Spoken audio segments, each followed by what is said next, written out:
very first Thornycroft vehicle, Boadicea's chariot, Boudica, if you like, and it's still going strong. Well, it's not actually going anywhere. It's a statue, of course, but it still stands on Westminster Bridge, right by the Houses of Parliament. And it was my father, Thomas Thornycroft, who made it.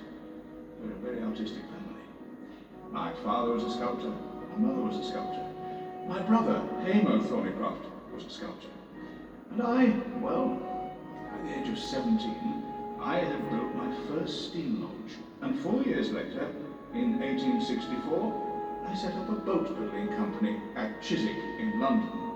John I. Thornycroft and Company. Isaac, by the way.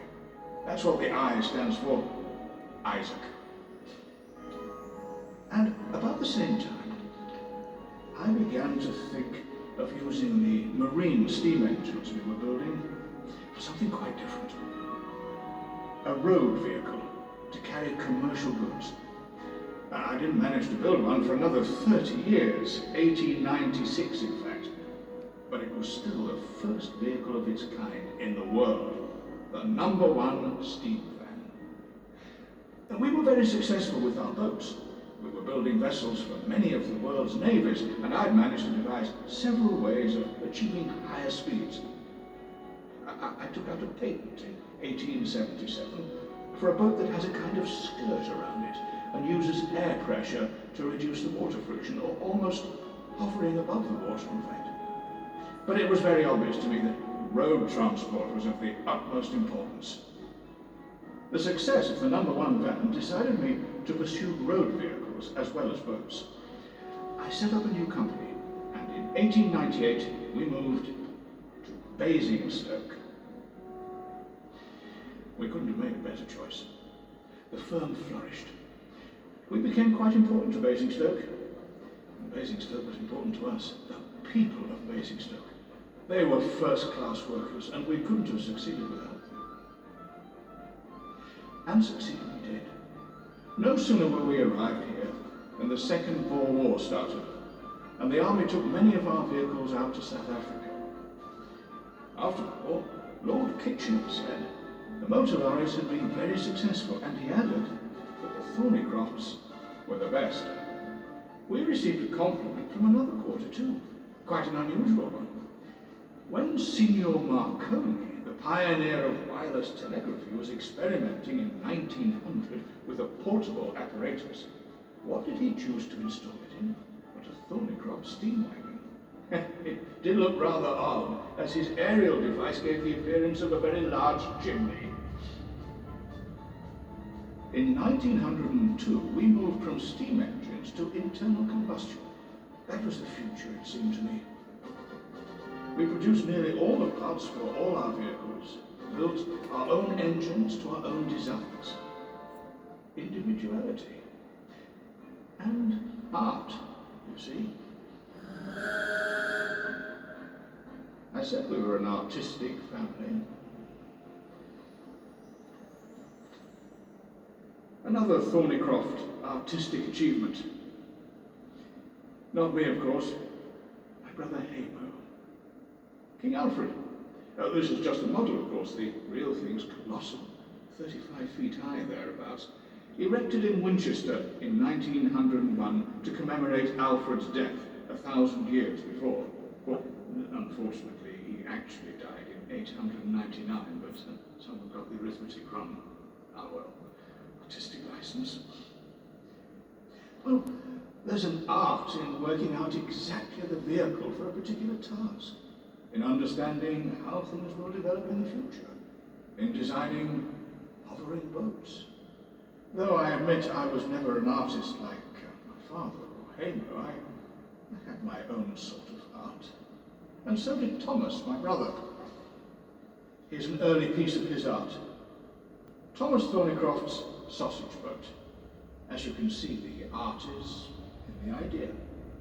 Nice thinking, though we never did build it. Thomas became part of the business too. That's my brother, Thomas, of course, not my father. And so did John. That's my son, John, obviously not me. John E. Thornycroft.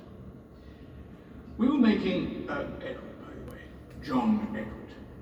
We were making both goods vehicles and motor cars for passengers, though we stopped making the cars in 1912 and concentrated on our more and more successful goods and municipal vehicles. And then came another call to be of service to our country. The Great War, which broke out in 1940. We supplied many vehicles to the British forces, but none so successful as the J-type lorry, which we produced in thousands. And considerable contributions were being made on the marine side too. Motor torpedo boats, depth charge throwers. The Admiralty and the War Office used many of our boats and vehicles, and worked very closely with us on many developments. Something of an accolade, I feel. And here's an accolade too. Thomas. Beautiful thing this, I think. Tom Thornycroft, from his colleagues on the board of John I. Thornycroft and Company Limited, as a souvenir of the firm's wartime output and the part he took in it. I'd received my own accolade years before in 1902, when I was honoured by being made a knight. Sir John I. Thornycroft. Very grand.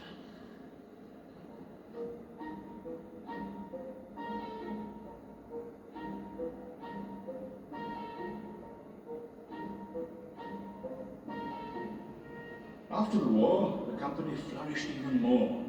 In 1926, we produced a rigid six-wheel lorry with twin independent drive rear axles.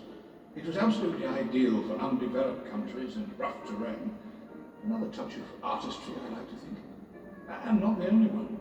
There was the A-type lorry, the lightning coach, and it really was like lightning. It travelled at speeds of up to 50 miles an hour. Then, in 1928, I died. At home in Bembridge, on the Isle of Wight. I was 85. Not bad. Bembridge.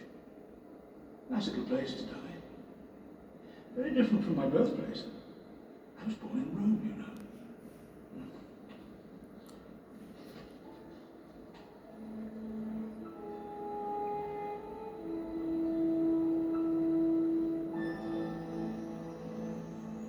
John I. Thornycroft and Company very nearly went under during the Great Depression of the early 30s. It would have worried me to death if I hadn't been dead already.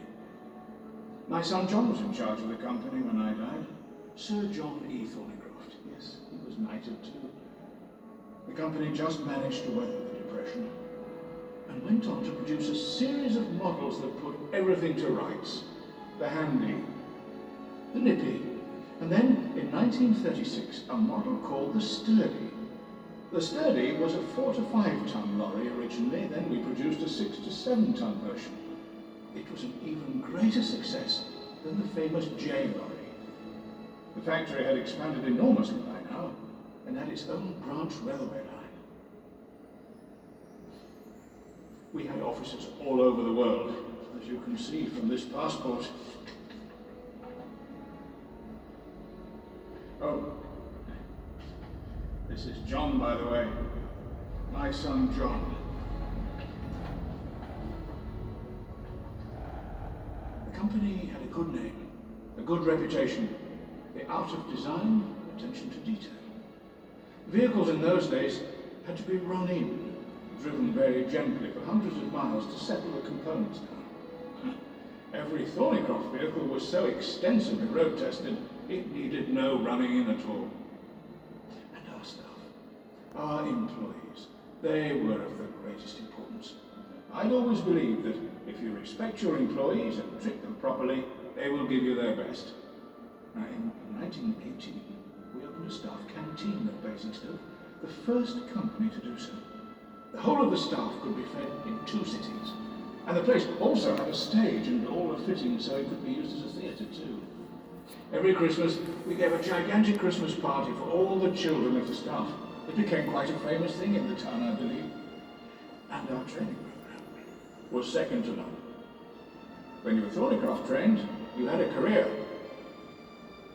Yes, we were good for Basingstoke. And Basingstoke was good for us.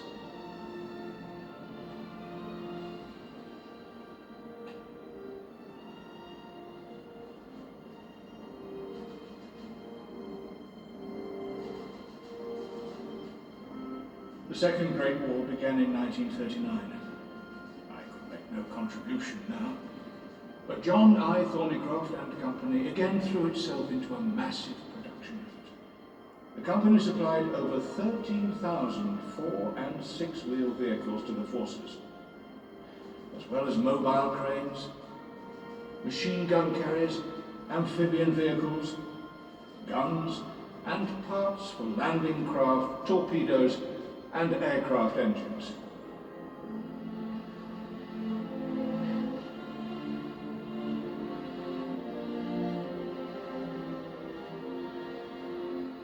After the war, the company reached a pinnacle of engineering art.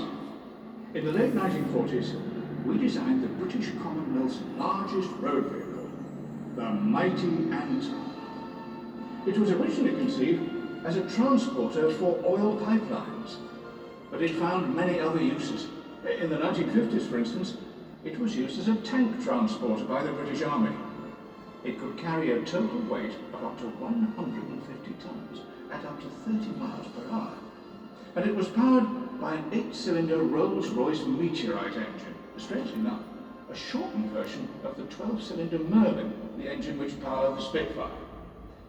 Sadly, in other ways, the pinnacle was already past.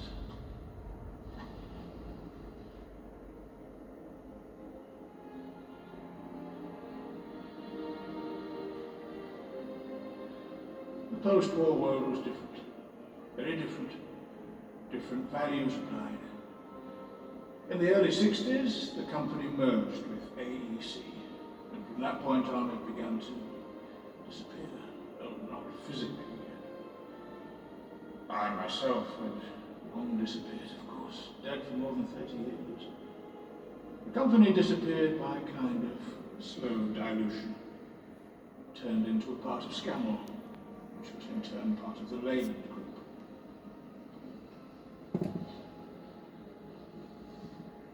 This was a world where aims were different, needs were different. Transport was no place for art any longer. By 1971, the factory was being used by the American company Eaton, making component parts, gears mainly. And that slowly wound down until finally in 1991, the factory itself disappeared. What became of the site? Well, what became of the people?